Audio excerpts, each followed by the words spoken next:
follow me on social media, you probably have seen these wooden shoes that are behind me in random spots. I keep moving them all over, trying to figure out what to do with them. And finally I decided what I was going to do with them, and you're seeing it right here today. It's this really nice vertical wall hanging. I arranged them, put them all together, and I want to show you guys the step-by-step process. First thing I did was to arrange the shoes on the floor the way I thought that I would like for them to be arranged on the wall.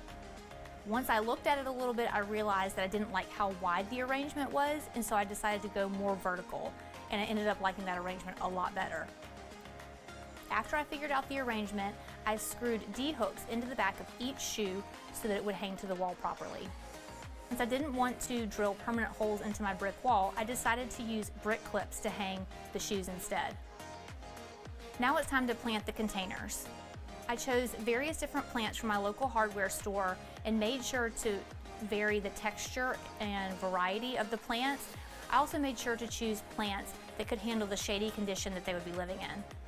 All right, I'm almost finished planting everything. I wanted to show you how I do this.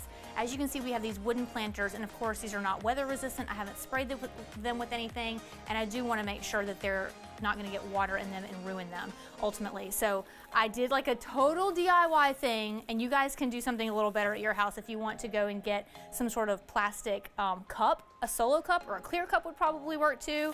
Temporarily anyway, at least for now until I go get some because I don't have any on hand. I cut out the corner of a like a grocery store bag, and I'm going to take the plant out of the planter.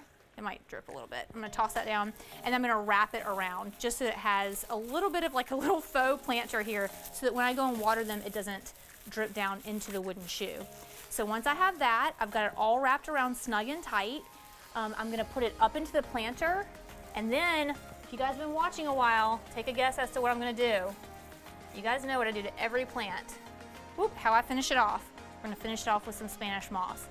Then, and you can see what I've done here with the Spanish moss. Once you're finished with everything, the way I'm going to water these, I'm not going to water them on the wall. I'm going to take them off the wall individually and then drop water in. Not a ton of water, just make sure you remember you've got this little cup under there. It's not a huge reservoir, and you certainly don't want the water overflowing into your wooden shoe, and so, or whatever your container is. If you got a plastic container that you end up doing here, you can water away all you want, but just be super careful if it's a kind of a fragile material like these are. But that's it.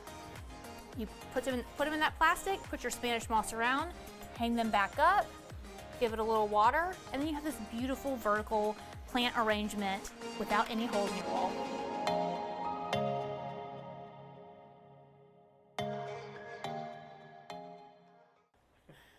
I don't even know what number we're on. I'm doing some good class today. All right, let me get my very official cut Home Depot. Planting shoe planters, take one. Whatever you want to call it. I don't know.